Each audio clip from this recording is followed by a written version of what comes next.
Hi friends, ಎಲ್ಲರೂ ಹೇಗಿದ್ದೀರಾ? ನಾನು ನಿಮ್ಮ ಪ್ರೀತಿ ಯಶ್ರೀ. ಐ ಹೋಪ್ ಎಲ್ಲರೂ ಚೆನ್ನಾಗಿದ್ದೀರಾ ಅಂತ ಅಂದ್ಕೊಂಡಿದ್ದೀನಿ. ಎಲ್ಲರಿಗೂ ಮುಂಚಿತವಾಗಿ 77ನೆಯ ಗಣರಾಜ್ಯೋತ್ಸವದ ಶುಭಾಶಯಗಳು. ಈ ಒಂದು ವಿಡಿಯೋದಲ್ಲಿ ನಾವು ಗಣರಾಜ್ಯೋತ್ಸವದ ಅಂಗವಾಗಿ ಯಾವ ರೀತಿಯಾಗಿ ಭಾಷಣವನ್ನು ಮಾಡಬಹುದು ಅನ್ನೋದ್ರ ಬಗ್ಗೆ ತಿಳ್ಕೊಳ್ಳೋಣ. ಈ ಒಂದು ವಿಡಿಯೋದಲ್ಲಿ ಗಣರಾಜ್ಯೋತ್ಸವದ ಕುರಿತು ಎಲ್ಲ ಮಾಹಿತಿಯನ್ನು ಸಂಕ್ಷಿಪ್ತವಾಗಿ ಸಂಪೂರ್ಣವಾಗಿ ಹೇಳಲಾಗಿದೆ.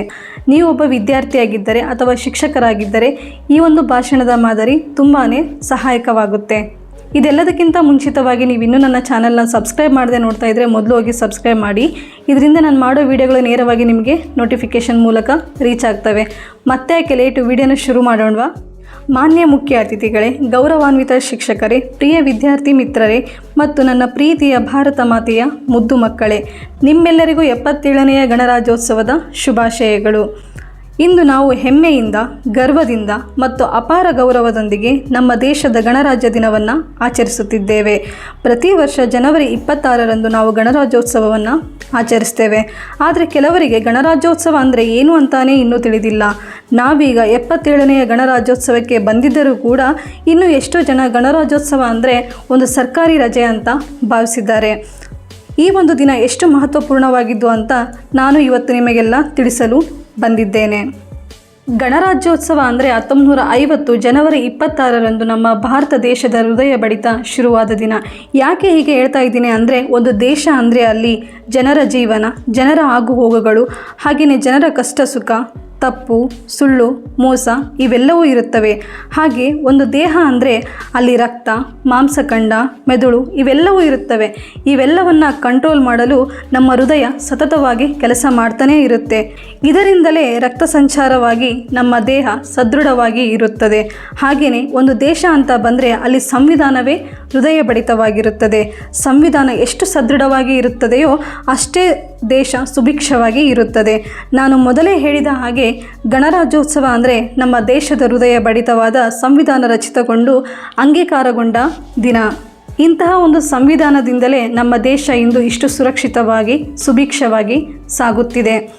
ಈ ಒಂದು ಸಂವಿಧಾನ ಅಂಗೀಕಾರಗೊಂಡ ಈ ಒಂದು ದಿನವೇ ಗಣರಾಜ್ಯೋತ್ಸವ ದಿನವಾಗಿದೆ. ಈ ಒಂದು ದಿನವನ್ನು ನಾವು ತುಂಬ ಹೆಮ್ಮೆಯಿಂದ ಆಚರಿಸಬೇಕು. 1950ರ ಜನವರಿ 26ರಂದು ಭಾರತವು ಅಧಿಕೃತವಾಗಿ ಗಣರಾಜ್ಯ ರಾಷ್ಟ್ರವಾಗಿ ಹೊರಹೊಮ್ಮಿತು. ಅಂದಿನಿಂದ ಭಾರತದಲ್ಲಿ ಪ್ರಜಾಪ್ರಭುತ್ವ, ಸಮಾನತೆ, ಸ್ವಾತಂತ್ರ್ಯತೆ, ಸಹೋದರತ್ವ ಇವೆಲ್ಲವೂ ಸಂವಿಧಾನದ ಮೂಲಕ ಕಾರ್ಯರೂಪಕ್ಕೆ ಬಂದವು. ಭಾರತೀಯ ಸಂವಿಧಾನವು ಜಗತ್ತಿನಲ್ಲಿ ಅತಿ ದೊಡ್ಡ ಮತ್ತು ಸಮಗ್ರ ಸಂವಿಧಾನವಾಗಿದೆ. ಈ ಒಂದು ಸಮಗ್ರ ಸಂವಿಧಾನ ಕೇವಲ ಒಬ್ಬ ವ್ಯಕ್ತಿಯಿಂದ ಅಥವಾ ಒಂದು ದಿನದಲ್ಲಿ ಆದಂತಹ ಸಂವಿಧಾನವಲ್ಲ. ಇದರ ಹಿಂದೆ ಎಷ್ಟೋ ಮಹಾನ್ ನಾಯಕರ ಶ್ರಮ ಹಾಗೂ ತ್ಯಾಗವಿದೆ. ಅದರಲ್ಲಿ ಬಹುಮುಖ್ಯವಾಗಿ ಸಂವಿಧಾನ ಶಿಲ್ಪಿ ಎಂದೇ ಕರೆಯಲ್ಪಡುವ ಡಾಕ್ಟರ್ BR ಅಂಬೇಡ್ಕರ್ ಅವರ ಪರಿಶ್ರಮ ಇಂದಿನ ಈ ಭವ್ಯವಾದ ಅಖಂಡವಾದ ಭಾರತವನ್ನು ರೂಪಿಸಲು ಅವರ ಕೊಡುಗೆ ಅತ್ಯಮೂಲ್ಯವಾಗಿದೆ. ಆ ದಿನಗಳಲ್ಲಿ ಎಷ್ಟೋ ದೇಶಗಳನ್ನು ಸುತ್ತಿ ಅಲ್ಲಿರುವ ಸಂವಿಧಾನವನ್ನು ಅರಿತುಕೊಂಡು ನಮ್ಮ ಜನಗಳಿಗೆ ಯಾವ ಸಂವಿಧಾನ ಸೂಕ್ತವಾಗುತ್ತದೆ ಎಂದು ತಿಳಿದು ಅಂತಹ ಸಂವಿಧಾನಗಳನ್ನು ಭಾರತಕ್ಕೆ ತಂದು ಇಂದಿನ ಈ ಸುವ್ಯವಸ್ಥೆ ಕಾಪಾಡುವಲ್ಲಿ ಡಾಕ್ಟರ್ BR ಅಂಬೇಡ್ಕರ್ ಅವರ ಪಾತ್ರ ಅವಿಸ್ಮರಣೀಯವಾಗಿದೆ. ಅದಕ್ಕಾಗಿಯೇ ಭಾರತದಲ್ಲಿ ಸಂವಿಧಾನ ಶಿಲ್ಪಿ ಎಂದು ಡಾಕ್ಟರ್ BR ಅಂಬೇಡ್ಕರ್ ಅವರನ್ನು ಕರೆಯಲಾಗುತ್ತೆ. ಆ ಒಂದು ಸಂದರ್ಭದಲ್ಲಿ ಡಾಕ್ಟರ್ BR ಅಂಬೇಡ್ಕರ್ ಅವರು ಈ ಒಂದು ಮಾತನ್ನು ಹೇಳ್ತಾರೆ: ಸಂವಿಧಾನ ಎಷ್ಟೇ ಉತ್ತಮವಾದರೂ ಅದನ್ನು ಅನುಷ್ಠಾನಗೊಳಿಸುವವರು ಉತ್ತಮವಾಗಿರದಿದ್ದರೆ ಅದು ವ್ಯರ್ಥ ಅಂತ. ಅಂದರೆ ಒಂದು ದೇಶವನ್ನು ಸುಭಿಕ್ಷವಾಗಿ ಕಟ್ಟುವ ಕನಸು ಕೇವಲ ಒಬ್ಬರದ್ದಾಗಿದ್ದರೆ ಆ ದೇಶ ಎಂದಿಗೂ ಬೆಳೆಯಲು ಸಾಧ್ಯವಿಲ್ಲ. ಎಲ್ಲರೂ ಕೈಗೂಡಿಸಿ ದೇಶ ಪ್ರೇಮವನ್ನು ತೋರಿದಾಗಲೇ ಮಾತ್ರ ಆ ಒಂದು ದೇಶ ಬಲಾಢ್ಯವಾಗುತ್ತದೆ.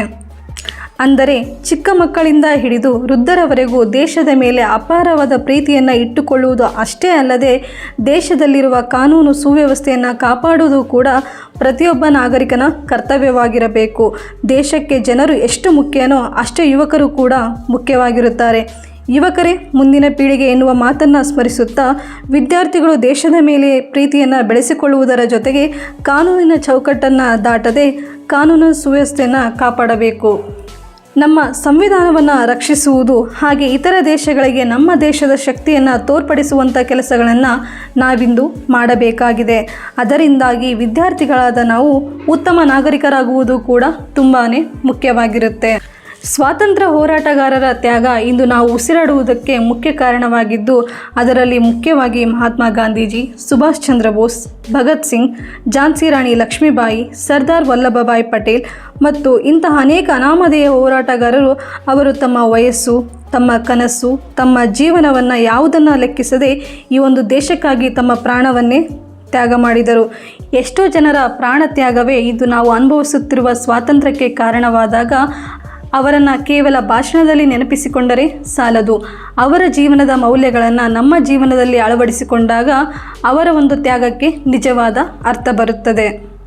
ಭಾರತವೆಂದರೆ ವೈವಿಧ್ಯತೆಯಲ್ಲಿ ಏಕತೆ. ಭಾರತದಲ್ಲಿ ಅನೇಕ ಧರ್ಮಗಳು, ಅನೇಕ ಭಾಷೆಗಳು, ಅನೇಕ ಸಂಪ್ರದಾಯಗಳು, ಅನೇಕ ಸಂಸ್ಕೃತಿಗಳು ಇವೆ. ಆದರೆ ನಮ್ಮೆಲ್ಲರನ್ನ ಒಗ್ಗೂಡಿಸುವ ಒಂದು ಶಕ್ತಿ ಎಂದರೆ ನಾವೆಲ್ಲರೂ ಭಾರತೀಯರೆನ್ನುವ ಒಂದು ಭಾವನೆ. ಇದೇ ಭಾರತದ ಶಕ್ತಿ, ಇದೇ ಭಾರತದ ಸೌಂದರ್ಯ. ಪ್ರಿಯ ವಿದ್ಯಾರ್ಥಿ ಮಿತ್ರರೇ, ದೇಶದ ಭವಿಷ್ಯ ಯಾರ ಕೈಯಲ್ಲಿದೆ? ನಮ್ಮ ಕೈಯಲ್ಲಿದೆ. ನಾವು ನಾಳೆ ವಿಜ್ಞಾನಿಗಳಾಗಬಹುದು, ಶಿಕ್ಷಕರಾಗಬಹುದು, ವೈದ್ಯರಾಗಬಹುದು, ಸೇನಾಧಿಕಾರಿಗಳಾಗಬಹುದು, ನಾಯಕರು ಆಗಬಹುದು. ಆದರೆ ಎಲ್ಲಕ್ಕಿಂತ ಮುಖ್ಯವಾಗಿ ನಾವು ಉತ್ತಮ ನಾಗರಿಕರಾಗಬೇಕು. ಶಿಕ್ಷಣ ಮತ್ತು ಶಿಸ್ತು. ಶಿಕ್ಷಣವೆಂದರೆ ಕೇವಲ ಅಂಕಗಳಲ್ಲ. ಶಿಕ್ಷಣವೆಂದರೆ ನೈತಿಕತೆ, ಜವಾಬ್ದಾರಿ, ರಾಷ್ಟ್ರಭಕ್ತಿ. ಶಿಸ್ತು ಇದ್ದರೆ ಮಾತ್ರ ವ್ಯಕ್ತಿ ದೊಡ್ಡವನಾಗುತ್ತಾನೆ, ದೇಶದ ಶಕ್ತಿಶಾಲಿಯಾಗುತ್ತಾನೆ. ಇಂದು ಭಾರತ ಯುವಜನರಿಂದ ತುಂಬಿದ ದೇಶ. ಈ ಯುವಶಕ್ತಿಯನ್ನು ಸರಿಯಾದ ದಿಕ್ಕಿನಲ್ಲಿ ಬಳಸಿದರೆ ಭಾರತ ವಿಶ್ವಗುರು ಆಗುತ್ತದೆ. Digital India, make in India, startup India ಇವೆಲ್ಲವೂ ಯುವಜನರಿಗಾಗಿ ರೂಪಿಸಲಾದ ಯೋಜನೆಗಳು. ಇನ್ನು ಸಂವಿಧಾನ ನಮಗೆ ಕೇವಲ ಹಕ್ಕುಗಳನ್ನೇ ನೀಡದೆ ಕರ್ತವ್ಯಗಳನ್ನೂ ಕೂಡ ನೀಡಿದೆ. ದೇಶದ ಕಾನೂನನ್ನು ಪಾಲಿಸುವುದು, ಪರಿಸರವನ್ನು ಕಾಪಾಡುವುದು, ಸಾರ್ವಜನಿಕ ಆಸ್ತಿಯನ್ನು ರಕ್ಷಿಸುವುದು, ದೇಶದ ಗೌರವವನ್ನು ಉಳಿಸುವುದು ಇವೆಲ್ಲವೂ ಕೂಡ ನಮ್ಮ ಮೂಲ ಕರ್ತವ್ಯಗಳಾಗಿವೆ. ಇನ್ನು ಭ್ರಷ್ಟಾಚಾರ ಮತ್ತು ಅಸಮಾನತೆ. ನಾವು ಭ್ರಷ್ಟಾಚಾರ, ಅಸಮಾನತೆ, ದ್ವೇಷ ಇವೆಲ್ಲವನ್ನು ತೊಡೆದು ಹಾಕಬೇಕು. ಭಾರತವು ಪ್ರಗತಿಯ, ಶಾಂತಿಯ, ಸಹಿಷ್ಣುತೆಯ ದೇಶವಾಗಬೇಕು.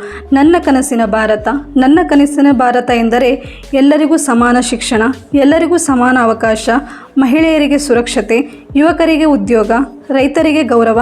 ಇಂತಹ ಭಾರತವನ್ನು ನಿರ್ಮಿಸುವ ಜವಾಬ್ದಾರಿ ನಮ್ಮ ಮೇಲಿದೆ. ಇನ್ನು ಕೊನೆಯದಾಗಿ ನಾನು ಹೇಳೋದಕ್ಕೆ ಇಷ್ಟಪಡೋದೇನು ಅಂತಂದರೆ, ಗಣರಾಜ್ಯೋತ್ಸವವನ್ನು ಕೇವಲ ಒಂದು ಸರ್ಕಾರಿ ರಜೆ ಅಂತ ಭಾವಿಸದೆ ಮತ್ತು ಒಂದೇ ದಿನಕ್ಕೆ ಅದನ್ನು ಸೀಮಿತಗೊಳಿಸದೆ ರಾಷ್ಟ್ರಭಕ್ತಿಯನ್ನು ನಾವು ಪ್ರತಿಯೊಂದು ಚಟುವಟಿಕೆಯಲ್ಲಿ ಕೂಡ ತೋರಿಸಿಕೊಳ್ಳಬೇಕು. ಹಾಗೆಯೇ ರಾಷ್ಟ್ರಪ್ರೇಮವನ್ನು ನಮ್ಮ ಉಸಿರಾಗಿರಿಸಿಕೊಳ್ಳಬೇಕು. ಪ್ರಿಯ ವಿದ್ಯಾರ್ಥಿ ಮಿತ್ರರೇ, ನಾವಿಂದೇ ಪ್ರಮಾಣ ಮಾಡೋಣ, ನಾವು ನಮಗಾಗಿ ದುಡಿಯದೆ ದೇಶಕ್ಕಾಗಿ ದುಡಿಯೋಣ. ಜೈ ಜವಾನ್ ಜೈ ಕಿಸಾನ್ ಅಂತ ಹೇಳ್ತಾ ಈ ಒಂದು ಭಾಷಣವನ್ನು ಇಲ್ಲಿಗೆ ಮುಗಿಸ್ತಾ ಇದ್ದೇನೆ. ಜೈ ಹಿಂದ್, ಜೈ ಕರ್ನಾಟಕ ಮಾತೆ, ಜೈ ಹಿಂದ್, ಜೈ ಭಾರತ ಮಾತೆ. ನೋಡಿದ್ರಲ್ಲ ಫ್ರೆಂಡ್ಸ್, ಇದಿಷ್ಟು ಈ ವಿಡಿಯೋದ ಉಪಯುಕ್ತ ಮಾಹಿತಿಯಾಗಿದ್ದು, ನೀವೊಬ್ಬ ಶಿಕ್ಷಕರಾಗಿ ಅಥವಾ ವಿದ್ಯಾರ್ಥಿಯಾಗಿ ಈ ಒಂದು ಭಾಷಣದ ಮಾದರಿಯನ್ನು ಉಪಯೋಗಿಸಿದಾಗ ಪ್ರೇಕ್ಷಕರ ಒಂದು ಚಪ್ಪಾಳೆ ಕಟ್ಟಿಟ್ಟ ಬುತ್ತಿ. ಮುಂದಿನ ವಿಡಿಯೋದೊಂದಿಗೆ ಮತ್ತೆ ಸಿಗೋಣ. ಈ ತನಕ ಟೇಕ್ ಕೇರ್, ಬಾಯ್ ಬಾಯ್.